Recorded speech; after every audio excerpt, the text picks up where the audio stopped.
The ocean inspires. It seems to represent life, endless possibilities. It's full of potential. Like the breaks of the ocean waves, sometimes breaks come along in life, and sometimes people make the breaks happen. For Astrid Tuminez, being back in the Philippines where she grew up is a reminder of the possibilities and what you can do and what you can be. My life is a miracle. There's no other way to describe it. In a little village called Pali, Astrid Tuminez came into the world. Astrid was very uplifting child because when she was 3 years old, she can really speak. People think that she has been in school, but she did not. And she talks really very nicely and intelligently. She is very uplifting to my friends and neighborhood. Farming in the rural areas of the Philippines is especially tough. Day after day, through unrelenting humidity, farmers work the fields. And in this growing context for young Astrid, she became rooted in her dreams. The roof of the family hut was made of dried nipa grass, which would often get holes. It was such a wonderful thing when I realized the holes serve two purposes. Yes, they make me wet and annoyed during the rainy season, but in the dry season, they actually make me see the stars and dream before I go to bed. When Astrid was still very young, her family moved into Iloilo for more opportunities. This was the only area the family with 7 children could afford. No running water, no electricity, no toilets. Surrounded by violence and concern for personal safety. Despite the challenging living conditions, what happened next was a big break for Astrid, along with her sisters.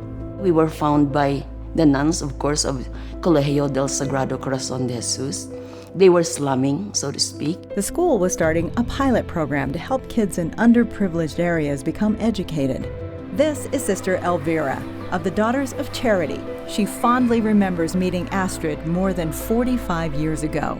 We invited them to be scholars in Colegio del Sagrado Corazón de Jesus to give them good foundation and an opportunity to develop their natural intelligence and talents. They are talented, but exceptional, Astrid is.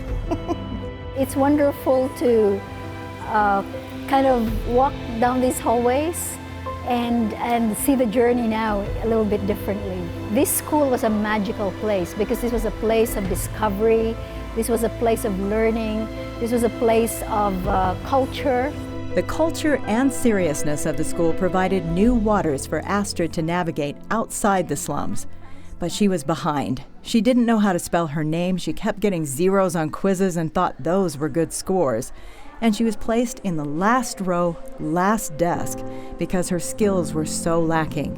That's when she made a break happen. During recess, since I had no money to buy snacks downstairs, I would flee to the library. I read Time magazine. That's how I learned about New York City and the United Nations. And I said that I would work for the United Nations someday and live in New York City. And I would read all the books, all of the Dr. Seuss books, all of the Nancy Drew books, all of the Hardy Boys books. And then I discovered romance novels. She started the school year ranked as the worst student in the class, last row, last desk, and in that same year, she relentlessly rose through the ranks to become the top student in the class. But I remember I once had a quarrel with my teacher because we were learning the 10 Commandments, and she kept saying, "Thou shalt not covet, thou shalt not covet, thou shalt not covet thy neighbors." And I said, "Ma'am, you don't say covet. According to the dictionary, it's covet." And she didn't believe me because Filipinos will say covet. And I said, "Ma'am, we have to pronounce it properly. It's covet." And so we had to look up the dictionary, and sure enough, it's covet. At age 14, Astrid moved to Manila and spent her last year of high school at Union High School of Manila, a Methodist school. She graduated and was accepted on a full government scholarship to attend the University of the Philippines, Diliman, a top-ranked university in the country. There she started to learn Russian. But she set her sights on America, where she knew she could get an even better education. She was accepted into BYU and arrived with an old suitcase and a box of old books. After one semester, she proved herself sufficient to get a full-ride scholarship for the rest of her undergraduate education. I was a relatively new faculty member at the time, and I was looking for a student to serve as an assistant on a project that I had. And Astrid knocked on the door and came in, and such a little girl, and looked so young, and yet she was able to speak with me in Russian. Soon I came to realize that that wasn't only in Russian. She was brilliant in a whole range of areas. It was a shock to me to see someone who looked that young. I was thinking that she could easily have been possibly in the 7th grade, but to see her be able to perform so well was a real thrill. After graduating in 3 years with a degree in Russian and international relations, Astrid went to Harvard University on scholarship. There she met her eventual husband, Jeffrey Tolk. As we stopped to get gas, she got out and started dancing to a Madonna song. I think it was Get Into the Groove or something. I don't know. I thought, wow, this is amazing. I fell in love with her even more when she started doing that. Because your typical Harvard student wouldn't do something like that. The couple got married just a few days after Astrid earned her master's degree in Soviet studies. That degree took her to Russia. She met some outstanding Harvard professors that recognized her capabilities. And so when communism fell and Harvard established an initiative to try and promote and strengthen democratic institutions in Russia, Astrid was there. With this unique international experience, Astrid again charted deep, difficult waters. A PhD at MIT in political science and government. She taught some undergraduate classes at MIT. She taught a course on communism in Russia. She's always loved teaching. She's one of the best teachers I know. And some of her favorite teaching happens at home. Just like seeing where my mom grew up, where she started from, like the slums in the Philippines and her little hut that she had. I guess it kind of made me think about all the things that I take for granted, having been born into a life that's not, in poverty, and it made me appreciate a lot of the things I had even more, and encouraged me to work harder, and so I can achieve my dreams like she did. Smart, loving, nice, good to have around, and she makes good cake, carrot cake.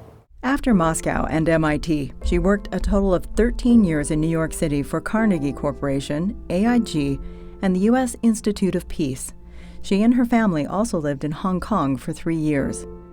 From there, Dr. Tuminez worked for the National University of Singapore's Lee Kuan Yew School of Public Policy, where she taught more than 2,000 government and business leaders and served as Assistant Dean for Executive Education, and then Vice Dean of Research. As Vice Dean, she helped support faculty in getting funding and disseminating their research results. Dr. Tuminez is amazing because she's able to think of that new knowledge.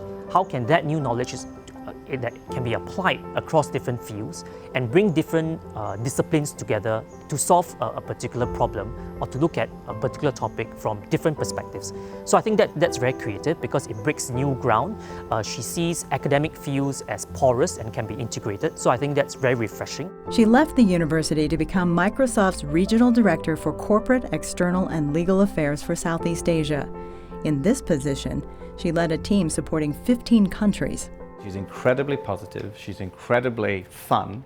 She takes her job seriously, but she doesn't take herself too seriously. She's still the fun-loving, young Filipino girl that she grew up as. And despite everything, she's able to connect with people, I think, at a very human level. Whether she's talking to a president or a prime minister, or whether she's talking to the lowliest person, she treats everybody with respect and a connection, a human connection, which I think is wonderful to see. In my mind, the women of Asia today are ready to do more, to be more, and to lead more. I see her up on that stage talking to people about what she's passionate about, You know, I guess in my mind, TED Talks were these things reserved for these super smart people, like the incredibly advanced, like mathematicians or, you know, yeah, people like that. And then I see my mom there. It's like, whoa, she's up there too, you know? And I'm just proud of her. I am pleased to tender the nomination of the successor to Matthew S. Holland and a whole pantheon of great leaders that have preceded him to serve as the next president of Utah Valley University, Astrid Tuminez. As the first woman to become president of Utah Valley University, the people who know President Tuminez best say she's uniquely qualified for the position. Not just that she's my sister, but I think she did a great job, and I think she is the one for UVU. For everything, like I said, for inspiring the students, for bringing funding, for bringing technology, bringing everything. She is the one. Well, in my opinion, Astrid is at the right time for UVU or any other university because she has a very deep commitment to education.